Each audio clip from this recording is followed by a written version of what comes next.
Il parlait ainsi pour le mettre à l'épreuve, afin de pouvoir l'accuser. L'évangile de ce dimanche est définitivement sans équivoque sur l'intention des pharisiens et des scribes.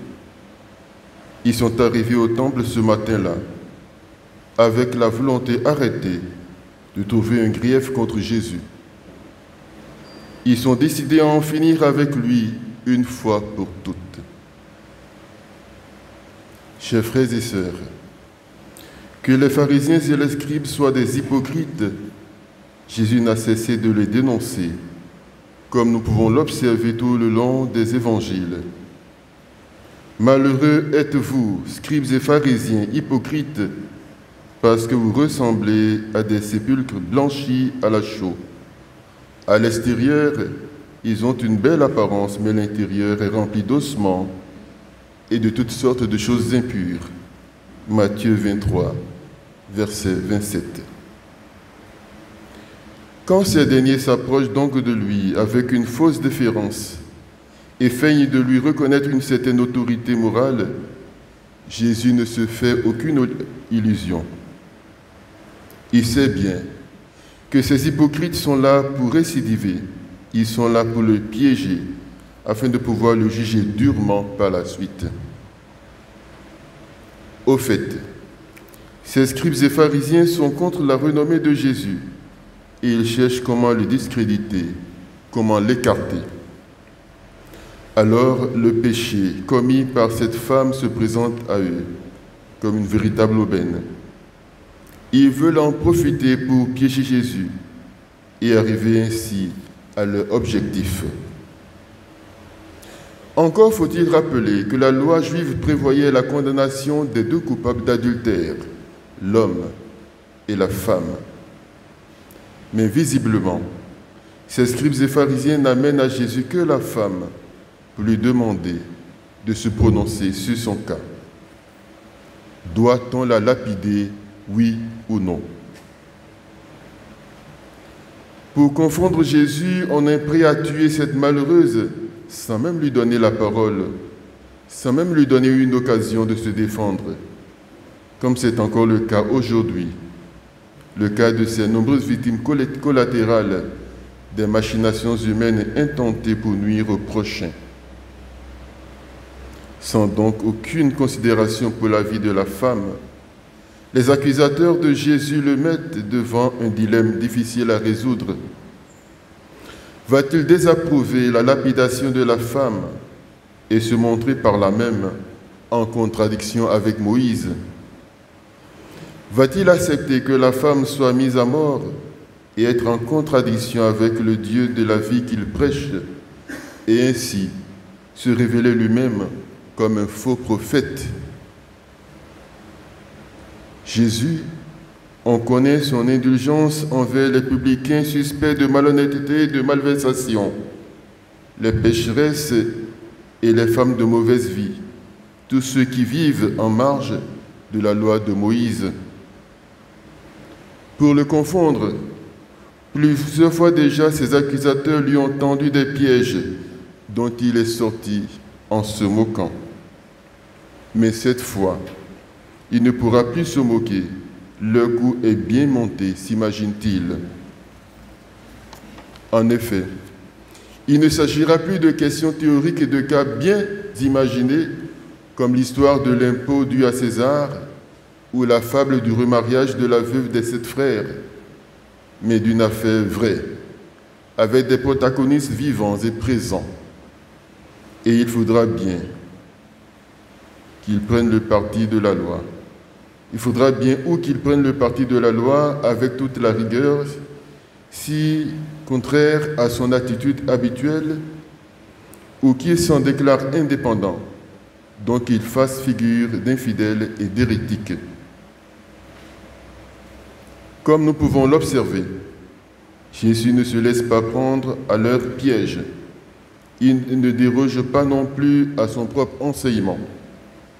Il va simplement leur rappeler ce qu'il a enseigné par ailleurs.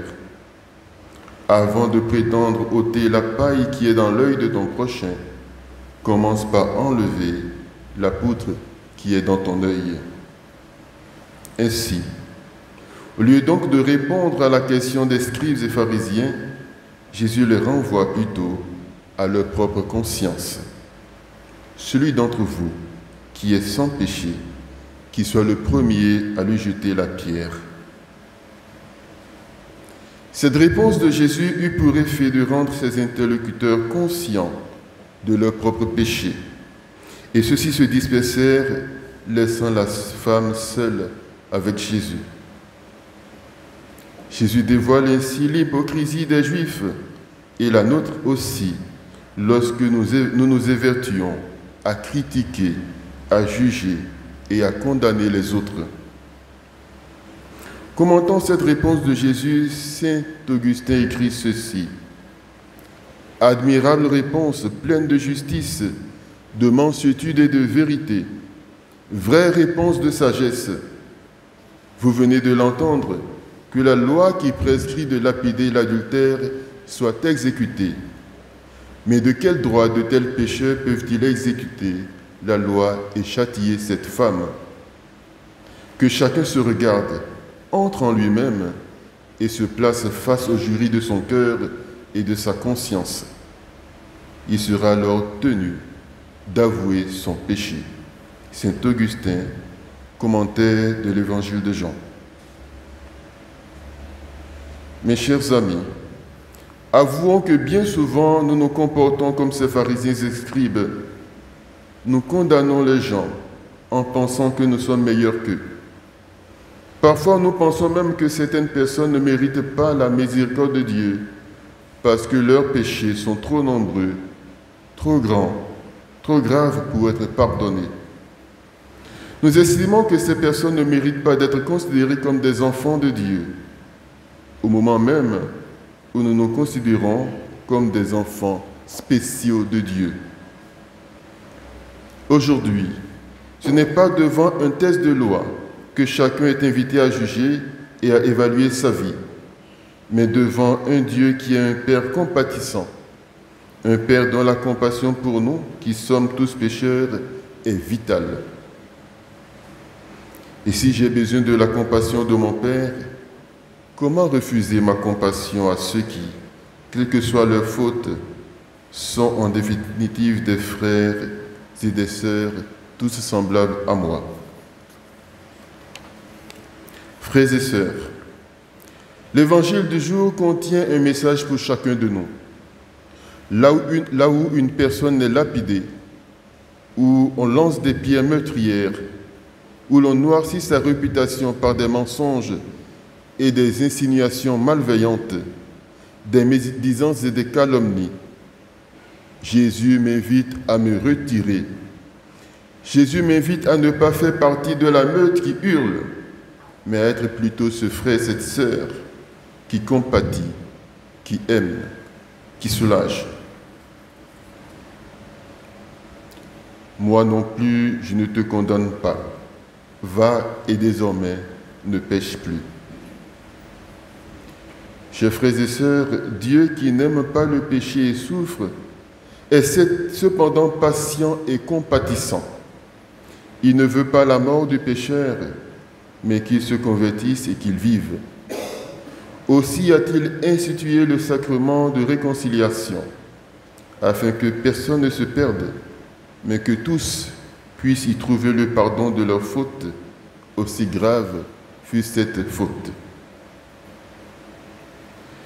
Comme l'enseigne le pape François, Dieu ne se lasse jamais de pardonner, jamais.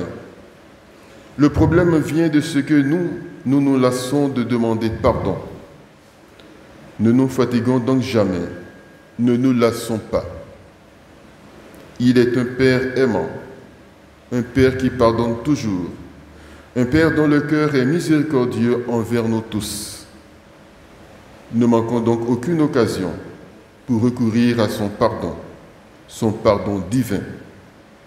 Et apprenons-nous aussi, chers frères et sœurs, à être miséricordieux avec tous, car nous le redirons tout à l'heure, pardonne nos offenses, comme nous pardonnons aussi à ceux qui nous ont offensés. Très souvent, nous croyons que le monde sera meilleur si les autres changent.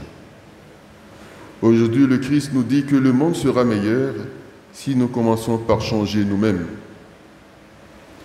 Dans la deuxième lecture, Saint Paul a pu changer grâce à la rencontre et à la connaissance de Jésus-Christ. Il s'est laissé guider par Dieu. Il a su laisser la puissance de Dieu agir en lui. Et désormais, il est un homme transformé. Puissions-nous l'imiter, nous aussi, pour quitter nos vieilles habitudes et passer à la vie nouvelle, celle de ceux qui ont fait la connaissance de Jésus, celle de ceux qui sont devenus des compatissants, des miséricordieux comme le Père. La période de carême qui nous mène à la Pâque est pour nous le temps favorable pour faire cette rencontre avec Jésus, qui nous invite non pas à nous presser à condamner les autres, mais à savoir reconnaître avec humilité notre fragilité, afin de nous ouvrir à Dieu qui nous pardonne, nous renouvelle et nous sauve. Au cœur de cette Eucharistie, demandons-lui de nous accorder la grâce de renouveler notre regard envers nous-mêmes et envers les autres, afin d'œuvrer à l'avènement d'un monde plus réconcilié, un monde plus uni, grâce à la connaissance intime de Jésus-Christ, lui qui est mort, mais qui est ressuscité, vivant à jamais, maintenant et pour les siècles des siècles.